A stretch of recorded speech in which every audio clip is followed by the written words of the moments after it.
ఈ ఉదయకాల సమయంలో మహోన్నతుడైన దేవునికి నా కృతజ్ఞతాస్తుతులు తెలియజేస్తూ ఉన్నాను. దేవుని యొక్క మహాకృపను బట్టి ఈ గ్రూపులో ఉన్న ప్రతి ఒక్కరికి నా హృదయపూర్వక వందనాలు తెలియజేస్తున్నాను. వాక్యము వింటున్న ప్రతి సహోదరులందరినీ దేవుడు తన సత్యవాక్యంతో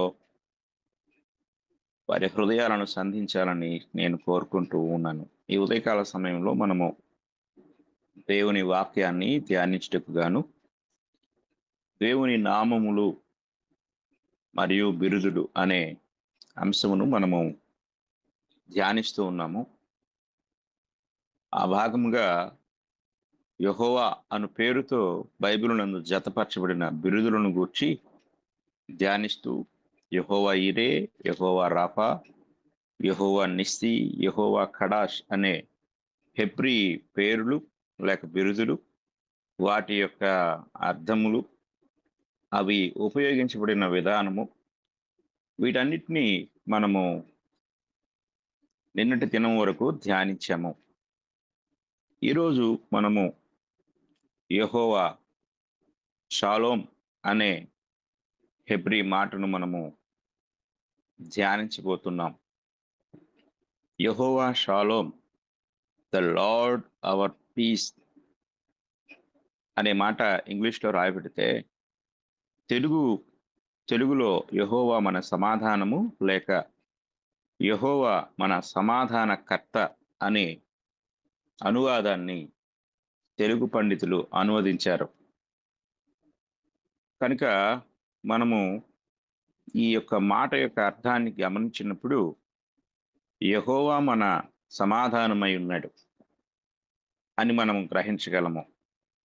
ఈ మాటని మనము బైబిల్ గ్రంథం నందు చూసినట్లయితే మనకి ఈ మాట ఎక్కడ కనపడుతుందంటే న్యాయాధిపతులు గ్రంథంలో ఈ మాట మనం చూడగలము. న్యాయాధిపతుల గ్రంథము 6వ అధ్యాయము, న్యాయాధిపతుల గ్రంథం 6వ అధ్యాయము 24వ వచనాన్ని మనం చదువుకుందాం. అక్కడ గిద్యోను యెహోవా నామమున బలిపీఠము కట్టి దానికి యెహోవా సమాధానకర్తయ్యను పేరు పెట్టెను.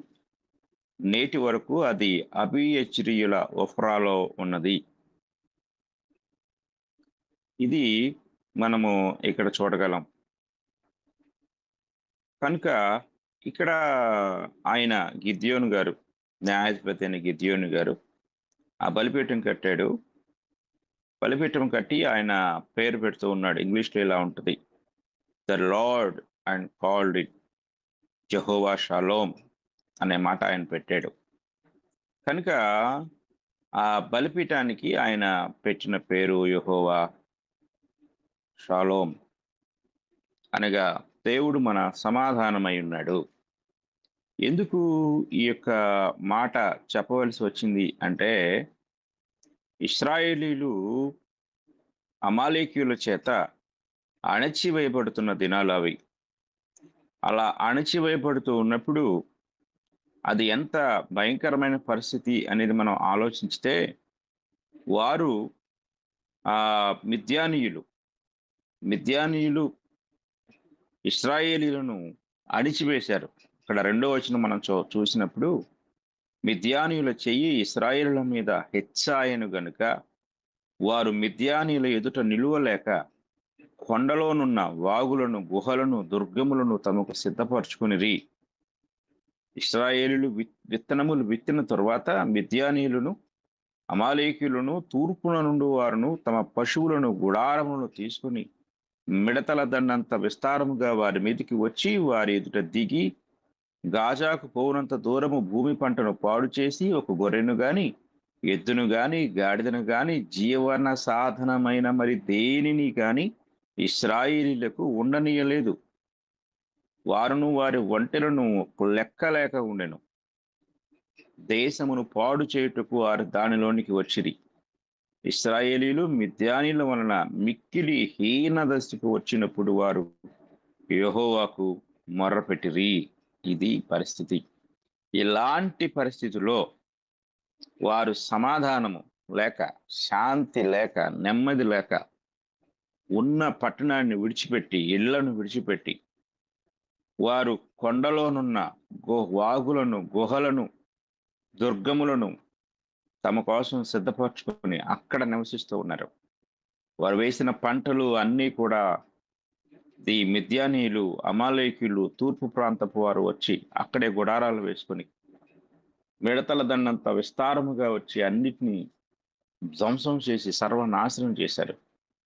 అలాంటి పరిస్థితిలో మనకి ఇక్కడ దేవుని పక్షంగా ధైర్యంగా నిలబడిన ఏకైక వ్యక్తి ఎవరంటే గిద్యోను. గిద్యోను మాత్రమే అక్కడ ధైర్యంగా నిలబడ్డాడు. అలాంటి గిద్యోనుతో దేవుడు మాట్లాడుతూ వారితో యుద్ధం చేయాలని పిలుస్తూ ఉన్నాడు. అలాంటి పరిస్థితిలో గిద్యోను దేవుడు తనతో మాట్లాడినప్పుడు అక్కడ ఒక బలిపీఠం కట్టి దానికి యెహోవా సమాధానకర్త, అంటే సమాధానము లేకుండా ఎవరైతే ఈ లోకంలో జీవిస్తూ ఉన్నారో వారందరికీ సమాధానము అనుగ్రహించేవాడు అని చెప్పి ఆయనకు ఆ పేరు పెట్టాడు. ఈనాడు మనము కూడా సమాధానాన్ని పోగొట్టుకున్నాం. పాపము మన జీవితాల్లో సమాధానాన్ని దొంగిలించింది. ఇశ్రాయేలీలు అలా అవటానికి లేక అలాంటి పరిస్థితులు రావటానికి కారణం ఏంటంటే ఆ అధ్యాయం అనగా న్యాయాధిపతుల గ్రంథం 6వ అధ్యాయం 1వ వచనంలో ఇశ్రాయేలీయులు యెహోవా దృష్టికి దోషులైనందున, అది పరిస్థితి. వారి దోషము వారిని ఆ స్థితికి నడిపించింది. కనుక ఈరోజు మన జీవితాల్లో సర్వలోకంలో ఉన్న మానవాళి యొక్క అందరి జీవితాల్లో కూడా పాపము సమాధానాన్ని దొంగిలించింది. కనుక మనకు కూడా సమాధానం కావాలి. మనకు సమాధానం ఎలా అనుగ్రహించబడుతుంది? ఆనాడు ఆ ఇశ్రాయేలీయులకు సమాధానకర్తగా దేవుడు ఉన్నాడు. యెహోవా దేవుడు వారికి సమాధానం అనుగ్రహించాడు. ఈరోజు మన జీవితాల్లో మనకు సమాధానం ఎలా అనుగ్రహించబడుతుంది అంటే యేసుక్రీస్తు వారి ద్వారా, ఆయన ద్వారా మనకు సమాధానము కలుగుటకు దేవుడు ఏకైక మార్గాన్ని అనుగ్రహించాడు. ఆ మార్గమే ప్రభువైన యేసుక్రీస్తు వారు. రోమీయులకు రాసిన పత్రిక 5వ అధ్యాయము 1వ వచనాన్ని మనం చదువుకున్నట్లయితే, రోమీయులకు రాసిన పత్రిక 5వ అధ్యాయము 1వ వచనంలో ఈ మాట మనకి కనపడుతుంది.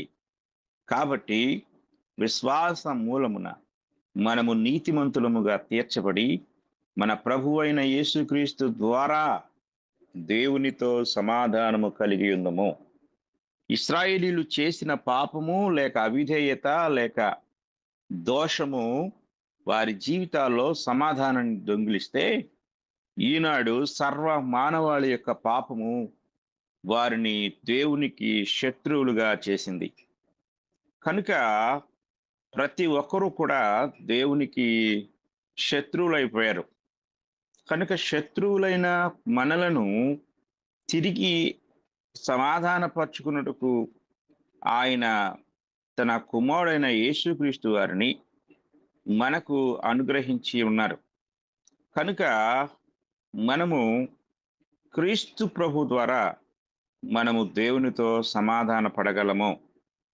కనుక మనమందరము కూడా దేవుని యొక్క పిల్లలుగా మరలా తిరిగి ఆయనతో సమాధాన పట్టుకు మనకు దేవుడు ఆయన కుమారుడైన యేసుక్రీస్తు వారిని అనుగ్రహించి ఉన్నారు.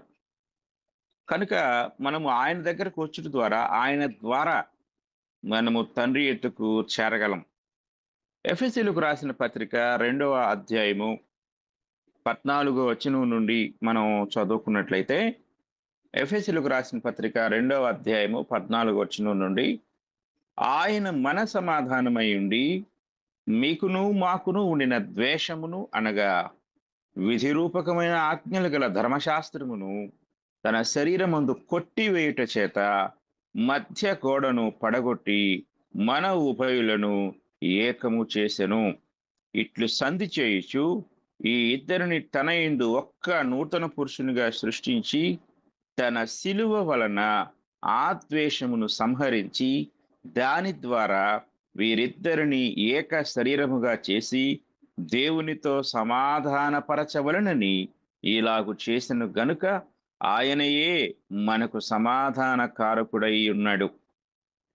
మరియు ఆయన వచ్చి దూరస్తులైన మీకును సమీపస్తులైన వారికిని సమాధాన సువార్తను ప్రకటించెను. ఆయన ద్వారానే మనము ఉభయులము ఒక్క ఆత్మ యందు తండ్రి సన్నిధికి చేరగలిగి ఉన్నాము.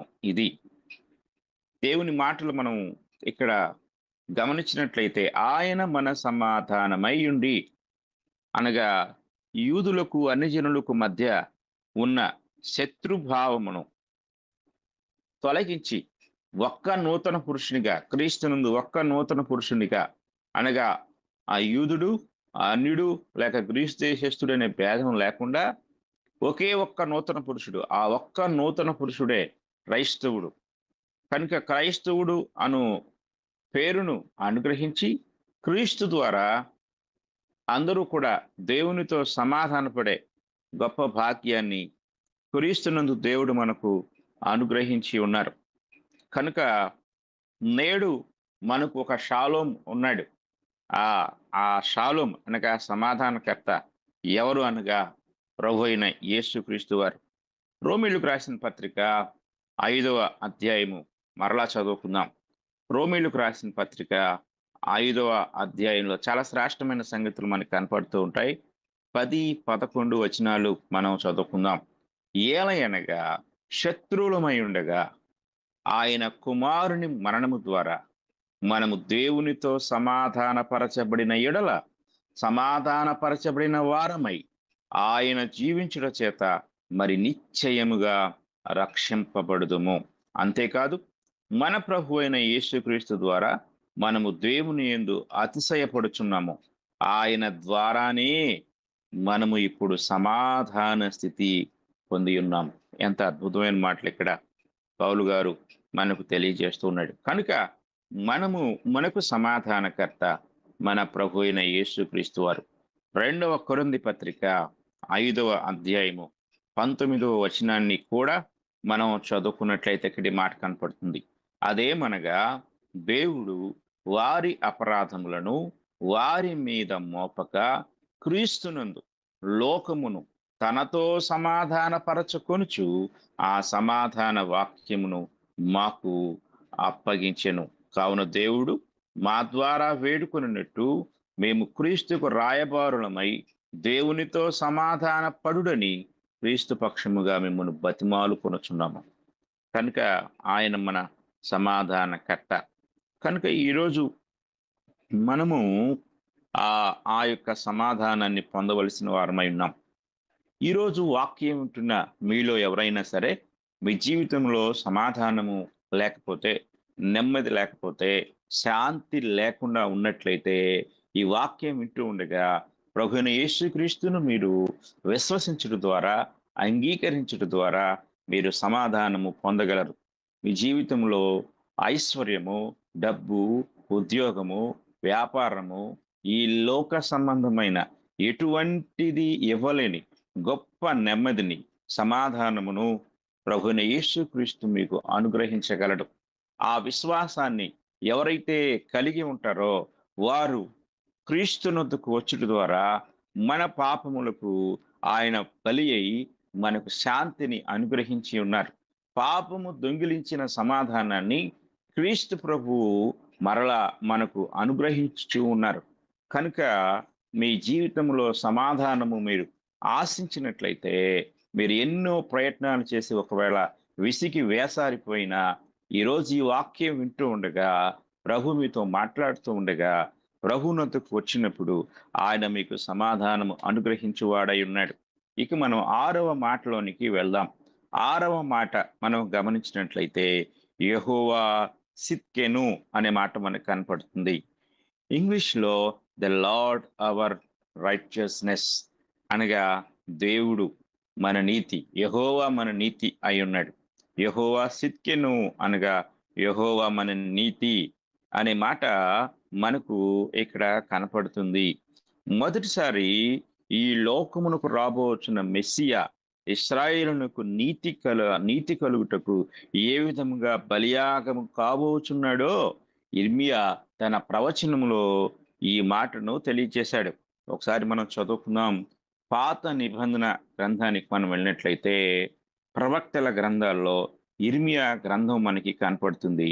యిర్మీయా గ్రంథము మనం చదువుకున్నట్లయితే 23వ అధ్యాయము, యిర్మీయా గ్రంథము 23వ అధ్యాయము 6వ వచనం ఇలా తెలియజేస్తుంది. అతని దినములలో యూదా రక్షణ నందును, ఇశ్రాయేలు నిర్భయముగా నివసించును. యెహోవా మనకు నీతి అని అతనికి పేరు పెట్టుదురు. ఆ యేసుక్రీస్తు వారిని గూర్చి ఈ మాట మనకి కనపడుతుంది. ఇంగ్లీష్‌లో ఈ మాట ద లార్డ్ అవర్ రైచియస్‌నెస్ అనే మాట.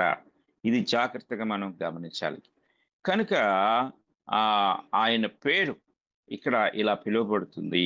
కనుక యెహోవా మనకు నీతి అని అతనికి పేరు. అతను అంటే రాబోయే క్రీస్తు ప్రభువారు. కనుక క్రీస్తు ప్రభువారు మనకు నీతి. ఆయన మనందరి కొరకు బలి అయిన క్రీస్తు మనలను నీతిమంతులుగా చేసి ఉన్నాడు. కనుక మనము నీతిమంతులుగా అగుటకై దేవుడు తన కుమారుడైన యేసుక్రీస్తు వారిని అనుగ్రహించబోతూ ఉన్నాడు అని ఇశ్రాయేలు ప్రజలకు ముందుగానే ప్రవక్త అయిన యిర్మీయా ఈ యొక్క వచనాన్ని ఆయన తెలియజేశాడు. మనం క్రొత్త నిబంధనకు వచ్చినట్లయితే కొరింథీయులకు రాసిన 2వ పత్రిక 5వ అధ్యాయము 21వ వచనాన్ని మనం చదువుకుందాం.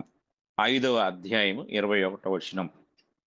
ఎందుకనగా మనం ఆయన యందు దేవుని నీతి అగునట్లు పాపమెరుగని ఆయనను మన కోసము పాపముగా చేసెను. కనుక మనము గమనించినట్లయితే దేవుని నీతి ఎవరంటే ప్రభువైన యేసుక్రీస్తు వారు. ఆ నీతి మన జీవితాల్లో కూడా మనము కూడా నీతి అగుటకు లేక నీతిమంతులముగా తీర్చబట్టుకు ప్రభువైన యేసుక్రీస్తు వారిని దేవుడు మనకు అనుగ్రహించాడు. ఆయన యందు మనము నీతిమంతులముగా తీర్చబడుతూ ఉన్నాము. కనుక ఇక్కడ మన నీతి లేక మనకు నీతి లేక మన నీతికి మూలమైన వాడు, మనల్ని నీతిమంతులుగా తీర్చినవాడు మన ప్రభు అయిన యేసుక్రీస్తు వారు. పేతురు మొదటి పత్రిక 3వ అధ్యాయము 18వ వచనములో పేతురు గారు ఇలాగా తెలియజేస్తూ ఉన్నారు. ఏలయనగా మనలను దేవుని యొద్దకు తెచ్చుటకు అనీతిమంతుల కొరకు నీతిమంతుడైన క్రీస్తు శరీర విషయములో చంపబడియు ఆత్మ విషయములో బ్రతికింపబడి పాపముల విషయంలో ఒక్కసారే శ్రమపడెను. ఎంత అద్భుతమైన మాట చూడండి ఇక్కడ.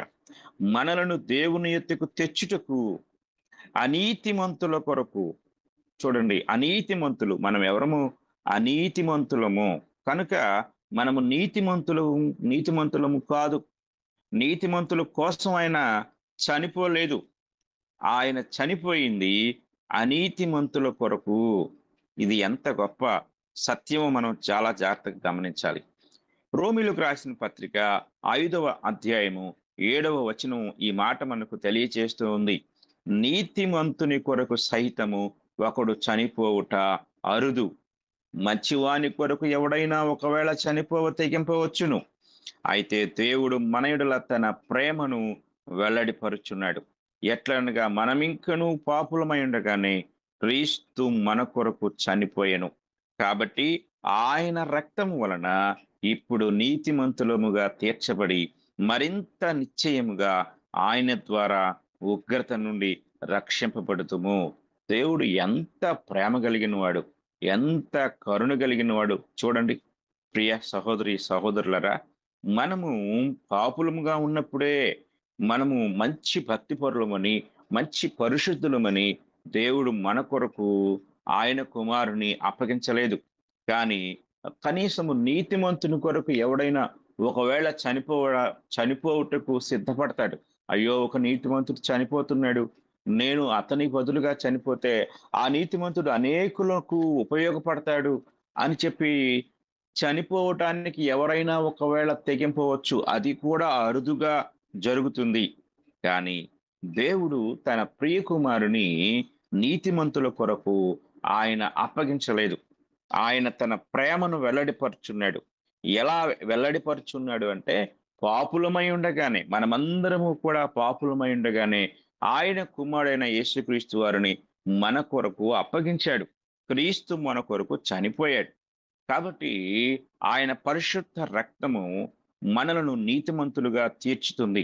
యేసు రక్తము మాత్రమే సర్వలోక మానవాళి యొక్క పాపములను విమోచించి, సర్వలోకములో ఉన్న మానవాళి యొక్క పాపముల నుండి విడిపించ శక్తి గలదై ఉన్నది.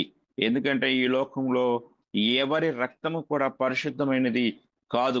చూడండి, మొదటి యోహాను పత్రిక మొదటి అధ్యాయము 9వ వచనాన్ని మనం చదువుకున్నట్లయితే, మన పాపములను మనము ఒప్పుకొనిన ఎడల ఆయన నమ్మదగిన వాడును నీతిమంతుడును కనుక ఆయన మన పాపములను క్షమించి సమస్త దుర్నీతి నుండి మనలను పవిత్రులనుగా చేయును. కనుక ఆయన నమ్మదగినవాడు, నీతిమంతుడు. కనుక నీతిమంతుని యొక్క రక్తమే మరొకరిని నీతిమంతులుగా చేయ శక్తి గలదై ఉన్నది. కనుక ప్రభువైన యేసుక్రీస్తు వారి యొక్క రక్తము ఈరోజు సర్వలోకములో ఉన్న మానవాళి యొక్క పాపము నుండి విడిపించి నీతిమంతులుగా చేయు శక్తి కలిగి ఉన్నది. కనుక మన పాపములను మనం ఒప్పుకున్నట్లయితే, ప్రభువైన యేసుక్రీస్తు వారి దగ్గరకు వచ్చినట్లయితే, ఆయన మనలను నీతిమంతులుగా చేయ తగిన వాడై ఉన్నాడు. నీతిమంతులుగా చేయువాడై ఉన్నాడు. నీతిమంతులుగా చేయుటకు ఆహ్వానిస్తూ ఉన్నాడు. కనుక ఇది మనం గ్రహించాలి. కనుక ఈ మాట మనం ఆలోచించినట్లయితే, ఇక్కడ యెహోవా సిద్కెను అనగా యెహోవా మన నీతి. ఈనాడు క్రొత్త నిబంధనలో క్రీస్తు ప్రభువు మనకు నీతి అయి ఉన్నాడు. ఈ మాట మనం గమనించాలి. కనుక ఆయన నీతిమంతుడు, నిన్ను నన్ను సకల మానవాళిని కూడా నీతిమంతులుగా చేయుటకు ఈ లోకమునకు వచ్చిన ఏకైక రక్షకుడు అను సంగతిని మనమందరము గ్రహించాలని మీకు తెలియజేస్తూ ఉన్నాను. ఆ తరువాత మనము ఇంకొక మాట మనం చదువుకుందాము. యెహోవా షమ్మా అనే మాట. హెబ్రీ భాషలో ఈ మాటను మనం గమనించినట్లయితే యెహోవా షమ్మా. ఇంగ్లీషు తర్జుమాదారులు ఇలాగ తర్జుమా చేశారు. The lord is there.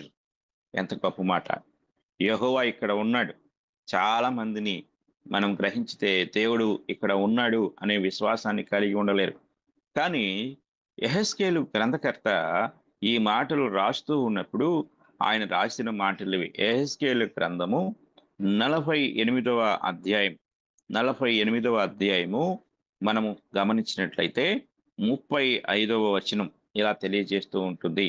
చూడండి, అక్కడ దేవాలయాన్ని గూర్చి, దేవాలయానికి సంబంధించిన కొలతలు తెలియజేస్తూ, దాని కైవారము 18,000 కొలకర్రల పరిమాణము, యెహోవాయుండు స్థలమని నాట నుండి ఆ పట్టణమునకు పేరు. ఇంగ్లీష్లో ఇలా ఉంటుంది, ద లార్డ్ ఈస్ దేర్ అనే మాట. జాగ్రత్తగా మనం గమనించినట్టు ఆ పట్టణానికి పెట్టబడిన పేరు ఇది, ద లార్డ్ ఈస్ దేర్. యెహోవా ఇక్కడ ఉన్నాడు, దేవుడు ఉండు స్థలము అని పేరు. కనుక దేవుడు ఉన్నాడు ఇక్కడ, యెహోవా ఇక్కడ ఉన్నాడు, లేక యెహోవా ఉండు స్థలము. జాగ్రత్తగా మనం గమనించాలి. ఈరోజు కూడా దేవుడు మనతో ఉన్నాడు. ఇది మనం గమనించాలి. దేవుని వాక్యాన్ని మనం పరిశీలన చేసినట్లయితే మనకందరికీ తెలిసిన ఆ యొక్క వచనం మత్తయి సువార్తలో మనం గమనించినప్పుడు, ఆయనకు ఇమ్మానుయేలు అనే పేరు పెట్టుదురు అని ఆయన పుట్టక ముందుగానే, అనగా ప్రభువైన యేసుక్రీస్తు వారు పుట్టక ముందే ఆ పేరు ప్రవచించబడింది. ఇమ్మానుయేలు అనగా భాషాంతరమున దేవుడు మనకు తోడు. తోడు అంటే ఆయన మనతో ఉన్నాడు. గాడ్ విత్ అస్ అనే మాట అక్కడ మనకి కనపడుతుంది. కనుక ఆయన మనతో ఉన్నాడు.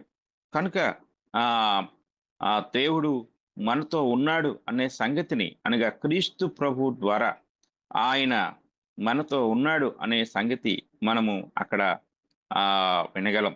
ఈ మాట మనకి మత్తయి సువార్త 1వ అధ్యాయము 22 వచనంలో కనపడుతుంది. కనుక ఆయన ఇదిగో కన్యక గర్భవతి అయి కుమారుని కనును, ఆయనకు ఇమ్మానుయేలును పేరు పెట్టుదురు. కనుక ఇమ్మానుయేలు అనే పేరుకి గాడ్ విత్ అస్ అని ఇంగ్లీష్ మాట. అనగా దేవుడు మనతో ఉన్నాడు. దేవుడు మనకు తోడని అర్థము. కనుక ఈ ఈ పాత నిబంధనలో ఇక్కడ యెహెజ్కేలు ప్రవక్త మరి ఆయనకు యెహోవా షమ్మా, యెహోవా ఇక్కడ ఉన్నాడు, ఈ స్థలంలో ఉన్నాడు అని పేరు పెడితే, క్రొత్త నిబంధనలో మన ప్రభు అయిన యేసుక్రీస్తు వారు ఆయన మనతో ఉన్నాడు. ఆయన మన ఇమ్మానుయేలు. కనుక ఈరోజు ఆయన మనతో ఉన్నాడు అనే సత్యాన్ని మనము విశ్వసించడం ద్వారా మన జీవితాల్లో ఎంతో ఆదరణ మనం పొందగలం. ప్రభువైన యేసుక్రీస్తు వారు పరమునకు ఆరోహణమై వెళ్తూ ఉన్న సందర్భంలో ఆయన పలికిన మాటలు ఒకసారి మనం జ్ఞాపకం చేసుకుందాము. మత్తయి సువార్త 28వ అధ్యాయము 20వ వచనాన్ని మనం చదువుకుందాం. నేను మీకు ఏ ఏ సంగతులను ఆజ్ఞాపించితినో వాటినన్నిటినీ గైకొనవలెనని వారికి బోధించుడి. ఇదిగో నేను యుగ సమాప్తి వరకు సదాకాలము మీతో కూడా ఉన్నానని వారితో చెప్పెను.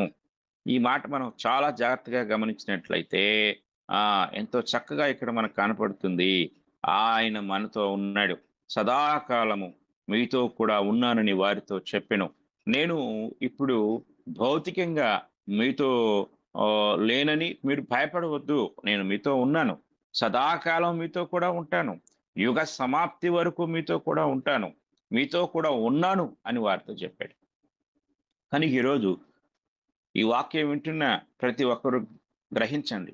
మీ జీవితంలో సమస్యలు, బాధలు, ఇబ్బందులు ఇంకా అనేకమైనవి మీ జీవితంలో ఏర్పడినప్పుడు, మీరు తీవ్రమైన మనోవేదనలో ఉన్నప్పుడు, దేవుడు నన్ను ఎడబాశాడు, నాకెవరు తోడు లేరు, నన్నెవరు పట్టించుకోవటం లేదు, అయ్యో నేను ఒంటరినైపోయాను అని ఒకవేళ మీరు దిగులుతో ఉన్నారేమో, ప్రభువైన యేసునందు విశ్వాసం ఉంచండి. యేసు ప్రభు దగ్గరికి రండి. ఆయన మీతో ఉండేవాడై ఉన్నాడు. ఈ లోకంలో ఎవరు మిమ్మల్ని విడిచిపెట్టినా సరే ఆయన మీతో కూడా ఉండేవాడు. మనము యోసేపు యొక్క జీవితాన్ని ఒకసారి జ్ఞాపకం చేసుకుంటే, యోసేపు తల్లిదండ్రులకు దూరం అయ్యాడు. అలాగే ఆయన అన్నలు కూడా ఆయన్ని చంపివేయటానికి ఒక గోతిలో పడవేశారు. ఆఖరికి ఆయన్ని మిద్యాను వర్తకులకు అమ్ముకున్నారు.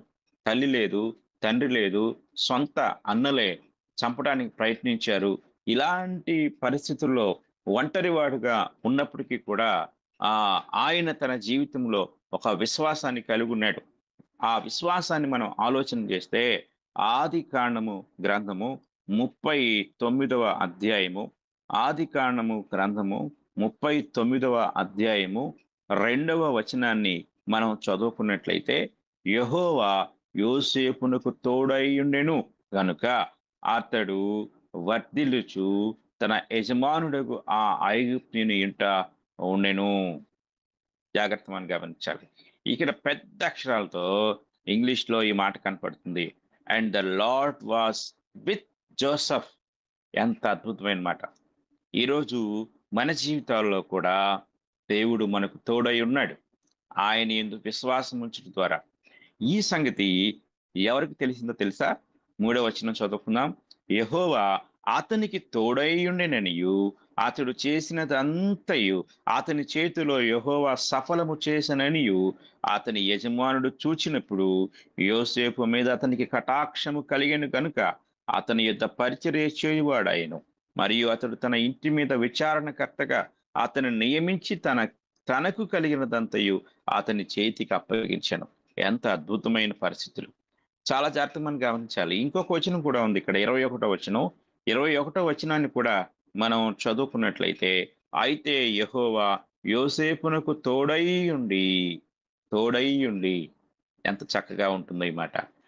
ఇక్కడ ఒంటరివాడైన యోసేపు భౌతికంగా అందరి దృష్టిలో దిక్కులేని వాడుగా, ఒంటరివాడుగా కనిపిస్తూ ఉన్నాడు. కానీ కంటికి కనిపించని ఒక మహాశక్తివంతుడు, ఒక మహోన్నతుడు యోసేపు తోడుగా ఉన్నాడు.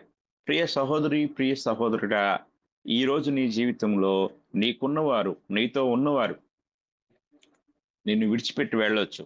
నీ భార్య, లేక నీ భర్త, లేక నీ పిల్లలు, లేక నీ బంధువులు నిన్ను వదిలిపెట్టొచ్చు. కానీ నువ్వు యేసు ప్రభువుని నమ్ముకుంటే ప్రభు నీతో ఉంటాడు. అదృశ్య దేవుడు నీతో ఉంటాడు. ఆయన నిన్ను ఆదరిస్తాడు. నీ ప్రతి సమస్య నుండి ఆయన విడిపిస్తాడు. కనుక ప్రభువైన యేసు ఆహ్, మనకు తోడుగా ఉన్నవాడు. మనతో ఉన్నవాడు. ఇక్కడ యెహోవా యోసేపునకు తోడుగా ఉన్నట్లుగా నీ జీవితంలో నీకు కూడా తోడుగా ఉంటాడు. అంత మాత్రమే కాదు, యెహోవా యోసేపునకు తోడై ఉన్నప్పుడు జరిగిన అద్భుతం ఏమిటంటే, ఆయన పైన నిందలొచ్చాయి. ఆ నిందలన్నీ తొలగించబడ్డాయి. ఆ తర్వాత ఆయన ఐగుప్తు దేశానికి అధిపతిగా అయ్యాడు. ఒక బానిసగా ఐగుప్తు దేశానికి వచ్చినవాడు ఏ దేశంలో బానిసగా అమ్మబడ్డాడో, ఆ దేశానికి అధిపతి కావటం అనేది అసాధారణమైన విషయం.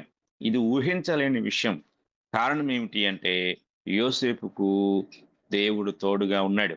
నీ జీవితంలో ఎవరి తోడు ఉన్నా లేకపోయినా, నువ్వు దేవుని తోడు కలిగుంటే, దేవుడు నిన్ను ఆశీర్వదిస్తాడు, హెచ్చిస్తాడు, నీ జీవితాన్ని మార్చివేస్తాడు.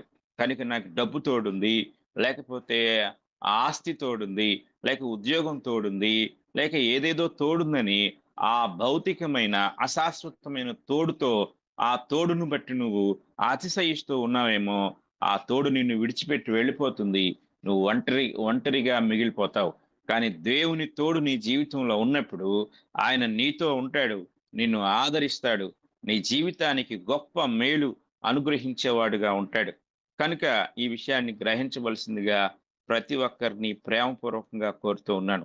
ఇక మనము మరొక పదాన్ని 8వ మాటను మనం గమనించినట్లయితే, ఈ మాటను మనం పరిశీలించినప్పుడు యెహోవా సబాయోత్ అనే మాట మనకు కనపడుతుంది. హెబ్రీ భాషలో యెహోవా సబాయోత్ అనే మాటకు ఇంగ్లీష్‌లో అర్థం ఏమిటంటే, ద లార్డ్ ఆఫ్ హోస్ట్స్ అనే మాట కనపడుతుంది. మరికొంతమంది మరొక తర్జుమాలో ద లార్డ్ ఆఫ్ ఆర్మీ అనే మాట కూడా తర్జుమా చేశారు. అంటే దీనికి అర్థం ఏంటంటే, సైన్యములకు అధిపతి అని తెలుగు పండితులు తర్జుమా చేశారు. సైన్యములకు అధిపతి. ఇశ్రాయేలు ప్రజలు యెహోవా సైన్యం. యెహోవా ఆ సైన్యానికి అధిపతిగా ఉన్నాడు. ఈ మాట మనకు ఎక్కడ కనపడుతుంది అనేది మనం జాగ్రత్తగా గమనించినట్లయితే, సమూయేలు మొదటి మొదటి గ్రంథం మనం చదువుకుందాం. సమూయేలు మొదటి గ్రంథంలో ఈ మాట మనకు కనపడుతుంది. మొదటి అధ్యాయము 3వ వచనాన్ని మనం చదువుకుందాం. ఇతడు షిలోహునందున్న సైన్యములకు అధిపతియగు యెహోవాకు మ్రొక్కుటకును, బలి అర్పించుటకును ఏటేటా తన పట్టణము విడిచి అచ్చటికి పోవుచుండెను. ఇంగ్లీష్‌లో ఈ మాట మనం గమనించినట్లయితే the lord of host in Shiloh అనే మాట కనపడుతుంది. ఈ ఈ ఇంగ్లీష్ మాటకి యెహోవా సబాయోత్ అనే మాట హెబ్రీ భాషలో రాయబడింది. కనుక యెహోవా సబాయోత్ అనే మాట అంటే సైన్యములకు అధిపతి. ఈరోజు పాత నిబంధన గ్రంథంలో ఆయన అధిపతిగా ఉన్నాడు. ఎవరికి అంటే ఇశ్రాయేలు అనే సైన్యమునకు అధిపతి. అధిపతి అనగా సైన్యాధిపతి అనగా ముందుండి నడిపించేవాడు. ముందుండి నడిపించేవాడుగా ఆయన మనకు కనపడుతూ ఉంటారు. క్రొత్త నిబంధనలోకి వచ్చినట్లయితే మనకు ఒక అధిపతి ఉన్నాడు. ఆయనే మన ప్రభువైన యేసుక్రీస్తు వారు. ప్రభువైన యెహోవా పాత నిబంధనలో ఇశ్రాయేలీయులకు అధిపతిగా ఉండి వారిని నడిపిస్తే ఐగుప్తు నుండి కనాను చేరునంత వరకు కూడా వారి ముందుండి వారికి నడిపించి వారిని అడ్డొచ్చిన అమాలేకీయులను, ఫిలిష్తీయులను ఇంకా అనేక శత్రువుల నుండి ఆయన వారితో కూడా ఉండి యుద్ధం చేసి వారిని విడిపించాడు. ఈరోజు నీ జీవితంలో నీకు అధిపతి ప్రభువైన యేసుక్రీస్తు వారుగా ఉంటే, నీకు నీకు ఎదురయ్యే ప్రతి సమస్య నుండి నువ్వు విడిపించగలవు. ఆయన అధిపతిగా ఉండి నిన్ను నడిపిస్తాడు. నీకు తోడుగా ఉంటాడు. నీకు ఆలోచన అనుగ్రహించేవాడుగా ఉంటాడు. మన ప్రభువైన యేసుక్రీస్తు వారు నేడు మనకు అధిపతి. ఆయన అధిపతిగా ఉన్నాడు. ఈ విషయాన్ని ఎవరైతే గ్రహించి ఆయన్ను అధిపతిగా స్వీకరిస్తారో వారి జీవితంలో ఆయన ఆధిపత్యము, ఆయన ఏలుబడి జరుగుతుంది. వారు ఆ యొక్క ఏలుబడిలో అత్యంతమైన ఉన్నతమైన స్థితికి చేరుకుంటూ ఉంటారు. చూడండి, మనకు రోమీయులకు రాసిన పత్రిక 9వ అధ్యాయం ఇలాగ సెలవిస్తుంది. రోమీయులకు రాసిన పత్రిక 9వ అధ్యాయము 29వ వచనాన్ని మనం చదువుకున్నట్లయితే, మరియు యెషయా ముందు చెప్పిన ప్రకారము సైన్యములకు అధిపత్యకు ప్రభువు మనకు సంతానము శేషింప చేయకపోయినెడల సొదొమ వలె నగుదుము, గొమొర్రాను పోలియుందుము. కనుక ఇక్కడ సైన్యములకు అధిపతి ఆ యెహోవా దేవుడు సైన్యములకు అధిపతి అన్న సంగతిని యెషయా తన ప్రవచనంలో తెలియజేస్తూ ఉన్నాడు. కనుక మనము ఈ మాటకు అర్థాన్ని గ్రహించితే సైన్యములకు అధిపతి అని మనము గ్రహించగలం. ఇక చివరి మాటగా మనం గమనించినట్లయితే యెహోవా రాహ్ అనే మాట కనపడుతుంది. యెహోవా రాహ్ ఈ ఈ మాటకు అర్థం ఏంటంటే ద లార్డ్ మై షెపర్డ్ అనే మాట. అంటే ద లార్డ్ మై షెపర్డ్ అనే మాట మనం గమనించినప్పుడు యెహోవా నా కాపరి అనే తెలుగులోనికి ఈ మాట తర్జుమా చేయబడింది. మనకందరికీ నోటెడ్‌గా అంటే ప్రతి ఒక్కరికి పరిచయమైన కీర్తన 23వ కీర్తనలో ఈ మాటను మనం చూడగలం. ఈ మాట మనం గమనించినట్లయితే చూడండి, ఇక్కడ యెహోవా రాహ్ అనే మాట కనపడుతుంది. The lord is my shepherd అని ఇంగ్లీష్‌లో కనపడుతుంది. ప్రారంభమే ఉంటుంది. The lord is my shepherd, I shall not want. నాకేం కావాలో ఆయనకు తెలుసు. నాకు ఏ లేమి కలుగదు, ఏ కొదువ కలగదు. అద్భుతమైన కీర్తన.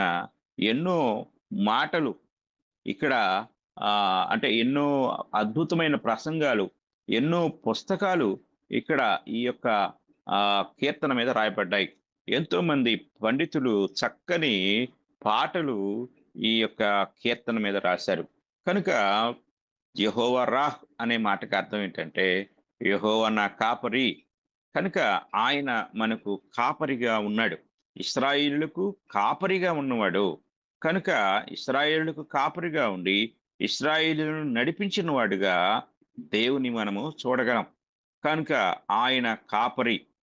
ఎవరి జీవితాల్లో ఆయన కాపరిగా ఉంటాడో వారి జీవితాలు ఆయన కాపుదల కిందకు, ఆయన భద్రత కిందకు వారి జీవితాలు వెళ్తాయి. వారి జీవితాలు ఆశ్చర్యకరంగా ఉంటాయి. కీర్తనకారుడు అంటూ ఉంటాడు మరొక కీర్తనలో, ఇశ్రాయేలునకు కాపరి, మందవలే యోసేపును నడిపించువాడా అని ఆ కీర్తన రాస్తూ ఉంటాడు. అవును, ఆయన ఇశ్రాయేలునకు కాపరిగా ఉన్నాడు. ఇశ్రాయేలునకు మాత్రమే కాదు, ఈరోజు మనము క్రొత్త నిబంధనకు వచ్చినట్లయితే క్రొత్త నిబంధనలో ఆయన అనగా మన ప్రభు అయిన యేసుక్రీస్తు వారిని గూర్చి యోహాను గారు రాస్తూ, యోహాను సువార్త 10వ అధ్యాయము 11వ వచనంలో ఈ మాట మనకు కనపడుతుంది. యోహాను సువార్త 10వ అధ్యాయము 11వ వచనాన్ని మనము చదువుకున్నట్లయితే అక్కడ ఈ మాట కనపడుతుంది. యెహోవా నేను గొర్రెలకు మంచి కాపరిని, మంచి కాపరి గొర్రెల కొరకు తన ప్రాణము పెట్టును. కనుక మన ప్రభు అయిన యేసుక్రీస్తు వారు మంచి కాపరి. అలాగే 14వ వచనంలో కూడా యేసుక్రీస్తు వారు మాట్లాడుతూ నేను గొర్రెల మంచి కాపరిని అని తెలియజేస్తూ ఉంటాడు. కనుక ఆయన మన కాపరి, మనకు కాపరిగా ఉన్నవాడు. కనుక ఆ కాపరి మనల్ని మన జీవితంలో కాసేవాడుగా ఉన్నాడు. అలాగే హెబ్రీయులకు రాసిన పత్రిక 13వ అధ్యాయం 20వ వచనంలో గొర్రెల గొప్ప కాపరి అయిన యేసు మన ప్రభువును నిత్యమైన నిబంధన సంబంధముకు రక్తమును బట్టి మృతుల్లో నుండి లేపిన సమాధానకర్తయగు దేవుడు అనే మాట మనకు తెలియచేయబడతా ఉంది. కనుక మన ప్రభు అయిన యేసుక్రీస్తు వారు మనకు గొప్ప కాపరి. ఆయన మనల్ని కాసేవాడై ఉన్నాడు. కనుక ఆయన మన ప్రధాన కాపరి అని పేతురు తన పత్రికలో మొదటి పత్రికలో 5వ అధ్యాయం 4వ వచనంలో తెలియజేస్తూ ఉన్నాడు. కనుక మనకు ప్రభు అయిన యేసుక్రీస్తు వారు కాపరిగా ఉన్నాడు. ఈ ఉదయకాల సమయంలో నీ జీవితంలో ఏ కాపుదల లేకుండా మీరు ఉన్నట్లయితే ప్రభు అయిన యేసునొద్దకు రండి. ఆయనను కాపరిగా అంగీకరించండి. ఆయన మన కొరకు ప్రాణం పెట్టిన వాడై ఉన్నాడు. మనల్ని రక్షించేవాడై ఉన్నాడు. ఆయన కాపుదల మనకు భూలోకంలో మాత్రమే కాదు, పరలోకంలో కూడా అనుగ్రహించబడుతుందని నేను ప్రేమపూర్వకంగా తెలియచేస్తూ ఈ ఉదయకాల సమయంలో ఈ మాటలు ముగిస్తూ ఉన్నాను. ఇంతవరకు శ్రద్ధతో ఉన్న మీ అందరికీ ప్రేమపూర్వక వందనాలు తెలియజేస్తూ ఉన్నాను.